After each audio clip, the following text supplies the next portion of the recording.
On the night of February 9th, 2004, a young woman crashed her car on a quiet road in rural New Hampshire. She was alone. The crash was minor. No one was seriously hurt. A school bus driver stopped to help and asked if she needed him to call the police. She told him no. She said she had already called.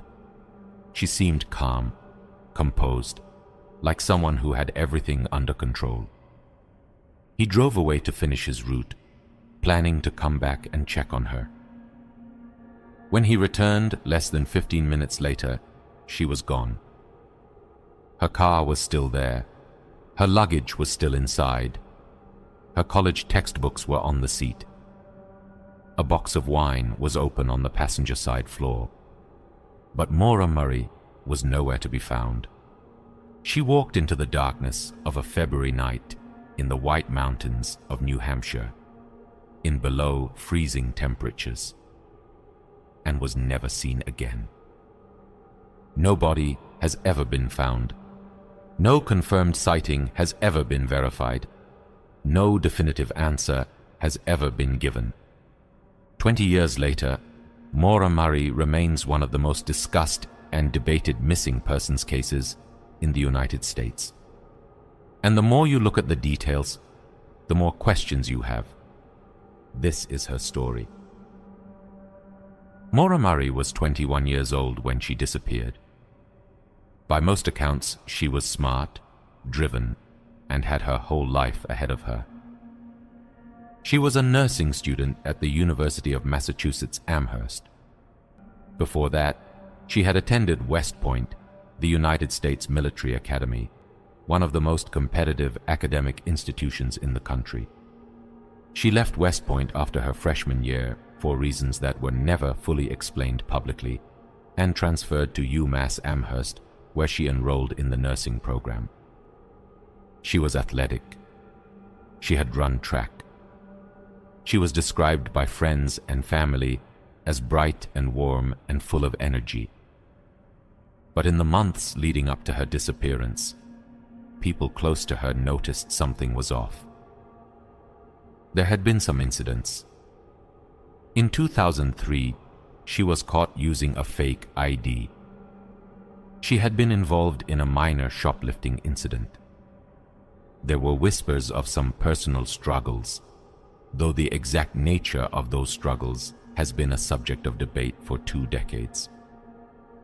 Her family has always pushed back strongly against narratives that portrayed Maura as troubled, and it is worth noting that none of these incidents are unusual for a college student, and none of them explain what happened to her. What we do know is that in the days before she disappeared, something shifted. On February 5th, 2004, just 4 days before she vanished, Maura was involved in a minor car accident. She was driving her father, Fred's car, and slid off an icy road in Hadley, Massachusetts. There was minor damage to the vehicle. Her father came to help her. By all accounts, the interaction between them was normal. Fred Murray has described that day as a good one, a father and daughter spending time together. No signs that anything was seriously wrong. The following Monday, February 9th, Maura went to her bank and withdrew $500 in cash. This was essentially all the money she had in her account. She went to a nearby liquor store and purchased alcohol, wine, and possibly other beverages. She sent an email to her professors explaining that she would be missing class due to a family emergency. There was no family emergency. No one in her family reported any crisis at that time. The email was a fabrication. She sent a similar message to her nursing program. She packed a bag. She loaded up her car. And sometime in the early afternoon of February 9th, 2004, Maura Murray drove away from the University of Massachusetts Amherst campus. She drove north. Nobody knew where she was going, and to this day, nobody knows why. There was one phone call made from Maura's cell phone that afternoon before the signal went dark. She called her boyfriend Billy Rausch. He was a cadet at West Point. The call went to voicemail. She left a message. Those who have heard or been told the contents of that message describe it as emotional. The exact words have never been made fully public, out of respect for the family. But it was the last communication anyone ever received from Maura Murray. Her phone signal placed her moving north through New Hampshire. She was heading toward the White Mountains. Investigators later found evidence suggesting she may have been researching vacation rentals in the area in the days before she disappeared. Some have theorized she was planning to go somewhere to be alone for a while, to escape whatever was weighing on her. She never made it to wherever she was going. At around 7:15 in the evening of February 9th, 2004, Maura Murray's car went off Route 112 in Haverhill, New Hampshire. She hit a snowbank on a curve in the road known locally as Wild Amonoosuc Road. The impact was not severe. The car was damaged but not destroyed. The airbags did not deploy. A man named Butch Atwood was driving a school bus past the scene. He stopped. He saw Maura in or near the vehicle. He offered to call for help. She told him not to, that she had already called AAA. She had not called AAA. Records later confirmed no such call was made. Butch Atwood drove home, which was nearby, and called the police himself. He then watched from his window to see if help arrived. He later told investigators that he saw a vehicle stop near Maura's car. He could not describe it clearly. He wasn't sure if anyone got out. When police arrived at the scene, approximately 15 minutes after Butch Atwood had spoken to Maura, she was gone. What police found at the scene has been the subject of intense analysis for 2 decades. The car was still there, sitting against the snowbank. Inside, investigators found Maura's belongings: clothes, personal items, her college textbooks, a box of Francia wine that had been opened. A cloth was found near the vehicle, possibly used to wipe something, though its exact significance has been debated. There was no note, no phone, no clear indication of where she intended to go. The area where she disappeared is heavily wooded. The temperature that night dropped well below freezing. There were no streetlights. It was dark. The terrain around Route 112 in that area is rugged, with forests, hills, and the wild Amonoosuc River running nearby. A search was launched in the following days. Cadaver dogs were brought in. Helicopters covered the area. Volunteers combed the woods. Search teams covered hundreds of acres. They found nothing. Not a trace. Not a piece of clothing. Not a footprint.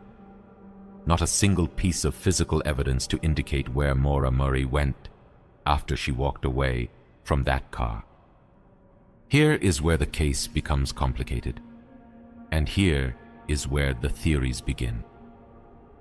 Because what strikes investigators and researchers most about this case is not just that Maura disappeared, but the specific combination of circumstances surrounding her disappearance. She withdrew all her money the day she vanished.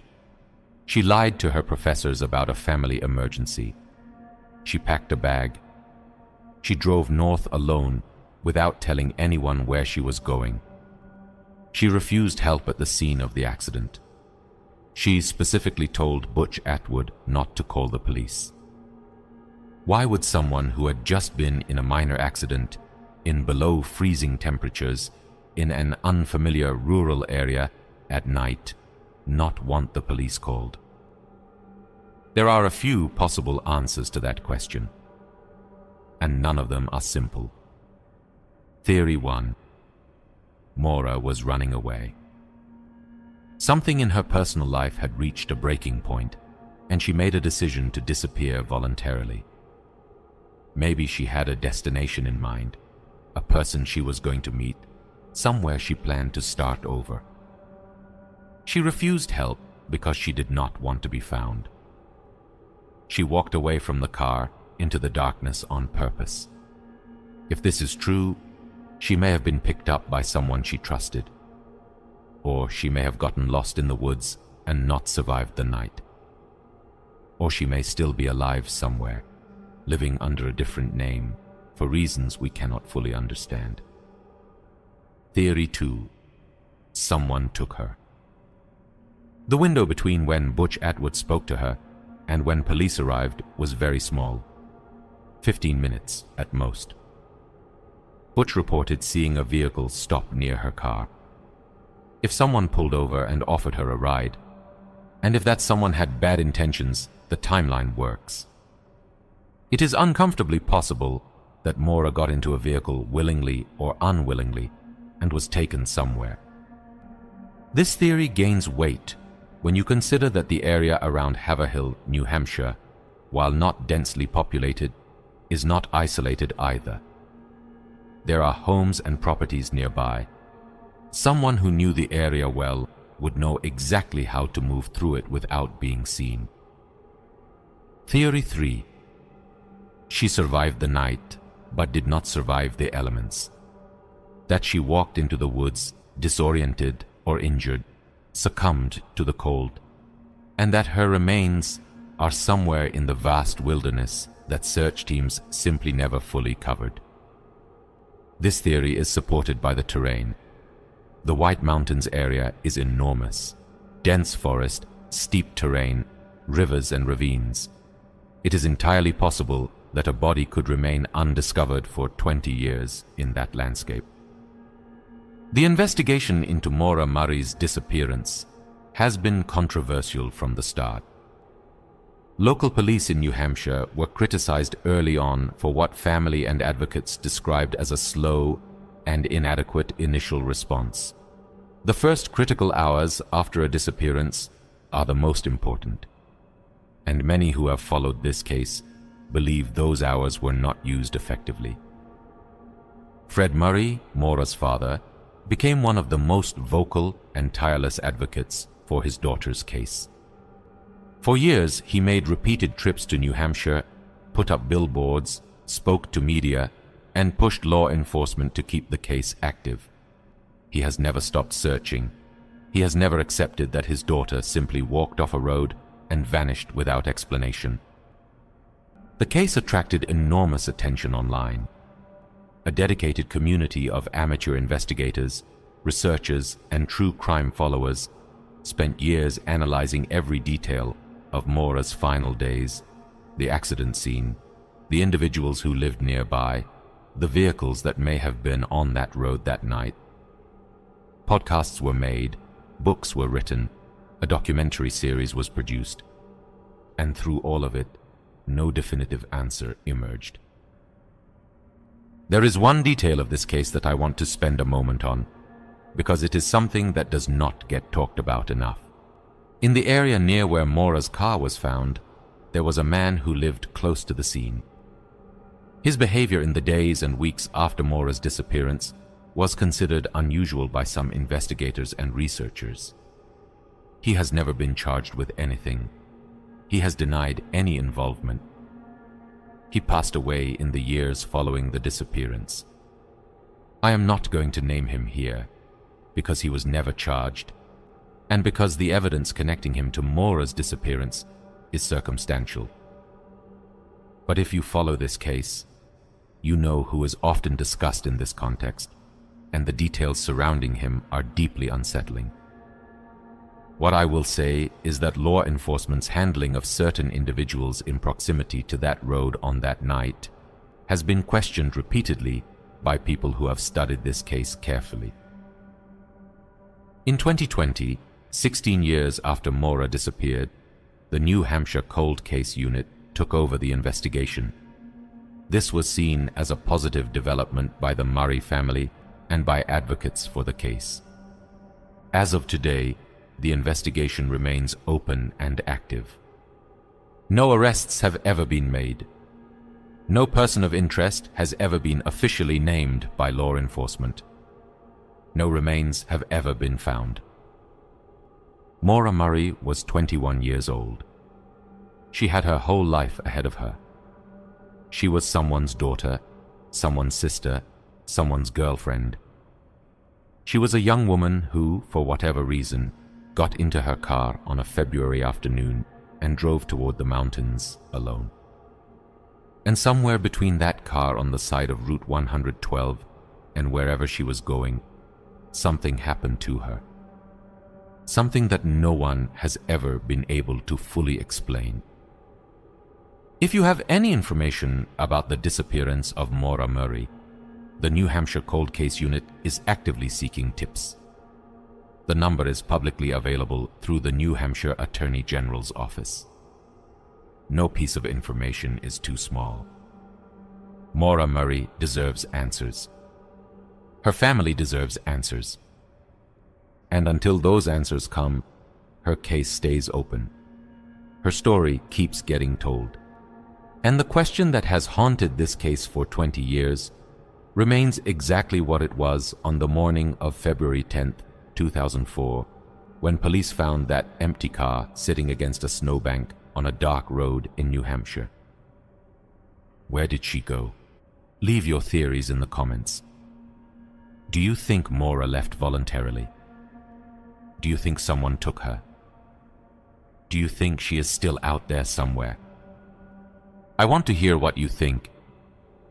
If this case got under your skin the way it gets under mine every time I revisit it, make sure you subscribe to the Unsolved Vault.